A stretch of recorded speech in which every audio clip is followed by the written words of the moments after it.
All right, what is up? Welcome to the Spoiler Kings. My name is Tank Kramer with Brian the Grizzly, and we're gonna talk about and review the new thriller drama of the Catholic Church, Conclave. I never thought I would have said the drama in the Catholic Church.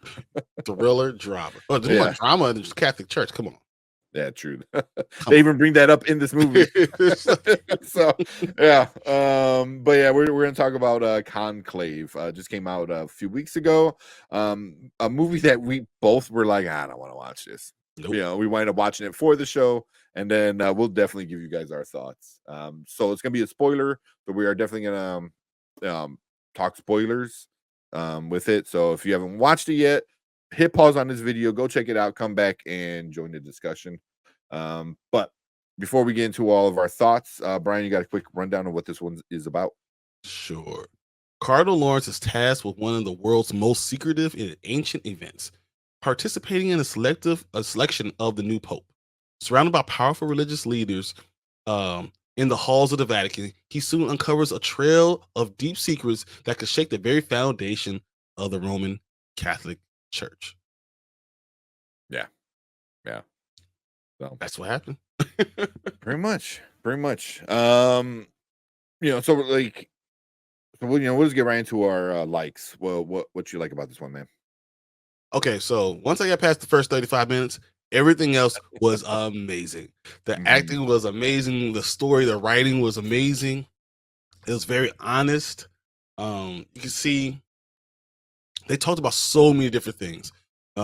It's first they talk about having the first black, Possibly overall pope.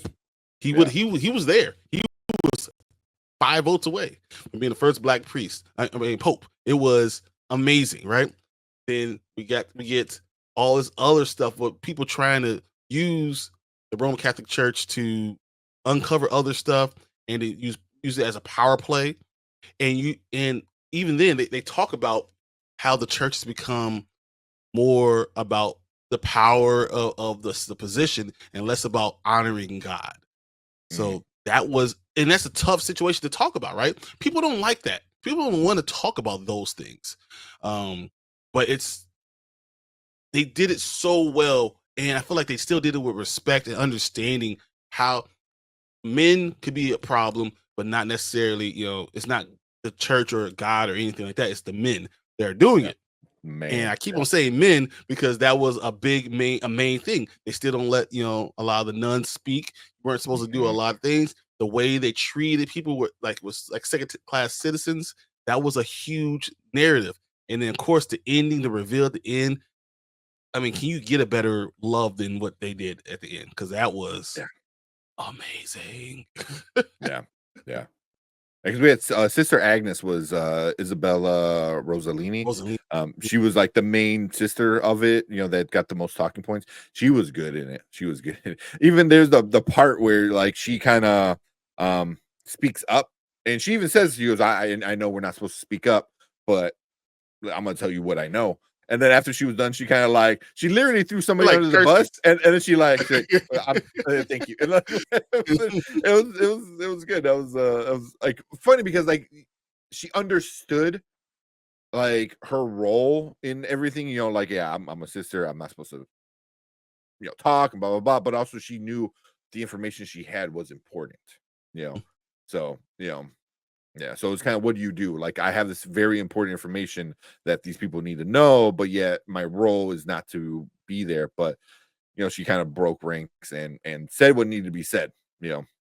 So yeah. What about your likes though?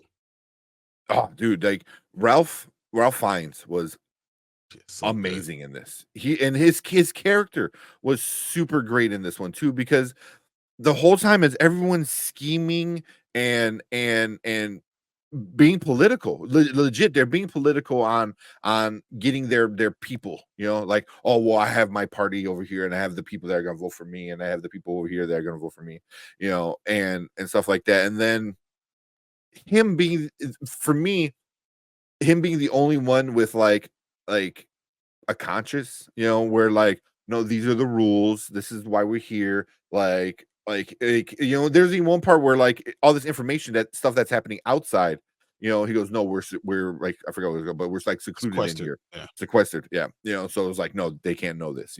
But him being in charge of the conclave, like he had to know stuff, but he never let anybody out, and he seemed like the only stand-up person in this room of like people that are just backstabbing each other. And And then you that are get supposed are priests. These are yes, cardinals running the church.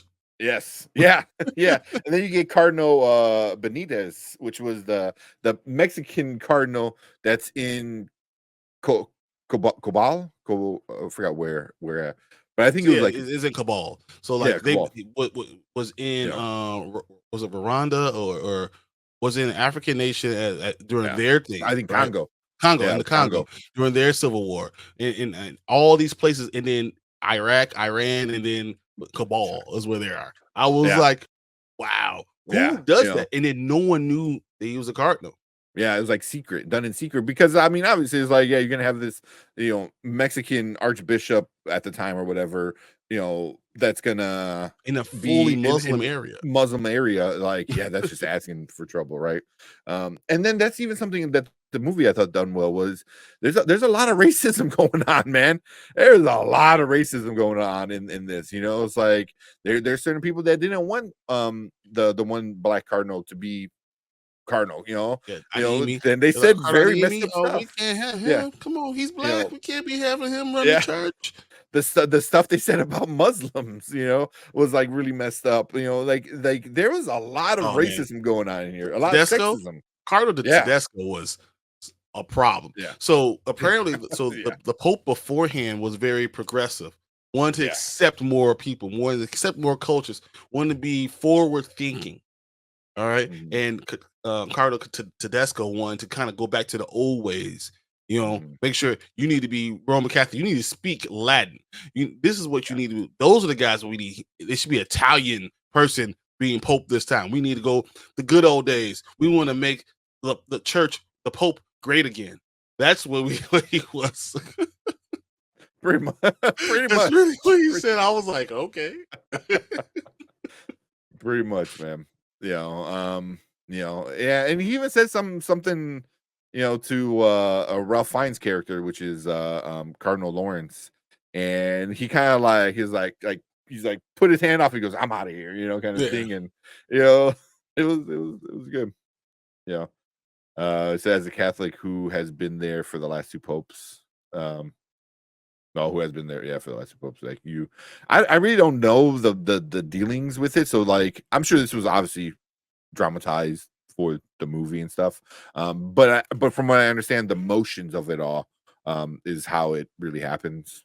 So it was The pretty. voting of the Yeah, cardinals to yeah, try to determine who's going to be the Pope. Yeah. yeah, yeah. But I thought the acting was good, the cinematography was good, um, the writing was good, the big finale was good.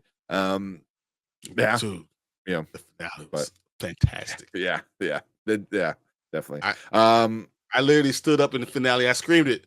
I'm not. This is what happened. This is going on. My wife's like, shut up and sit down. And yeah, then like 3 minutes later, when it happened, I was like, I told you.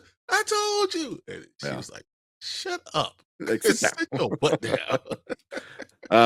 Any dislikes? The beginning was really hard to stay. I mean, I told him Yeah, 35 minutes. I was almost asleep.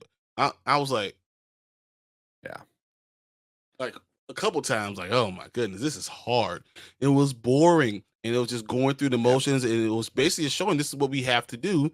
This is the stuff that we go through, and you saw like Tremblay, you knew something was wrong with him, right? You knew he was doing something, and you knew there's something shady right off the bat. shady with the whole idea that he, with the Pope that died. I thought he might have even killed him. So I knew Ah, I was looking for that. So that wasn't going to be a twist or turn, but they set it up, and then it's almost like going up on a roller coaster, up a hill, and that uphill is going a long time. After 35 minutes, you look at your watch, like, what the hell? mm-hmm. But when it hits to the top, watch out. Yeah, you actually start the ride. You actually start the movie. You know, but yeah, it's just the same issue I had too, man. That first half of the movie was kind of because it's a little under 2 hours. That first like 45 ish minutes for me was just kind of like But like you said, that first 30 minutes, you're like, oh my god, like okay, and then something started happening, and then there's legit a part in the movie where like it all just changes, and it just becomes like a different kind of movie. Like everything starts to hit the fan. You know what I Yeah. mean? So, and then you're kind of like, oh what?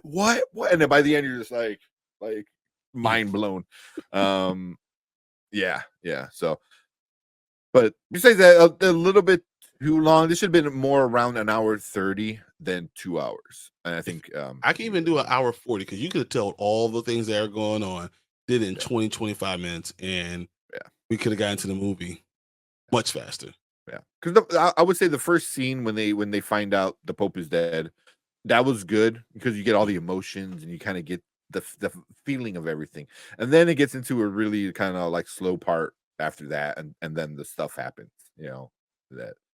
So, but yeah, more or less the first half was just a little too much for me. It was like setting up a chessboard one piece at a time and telling a story about each piece.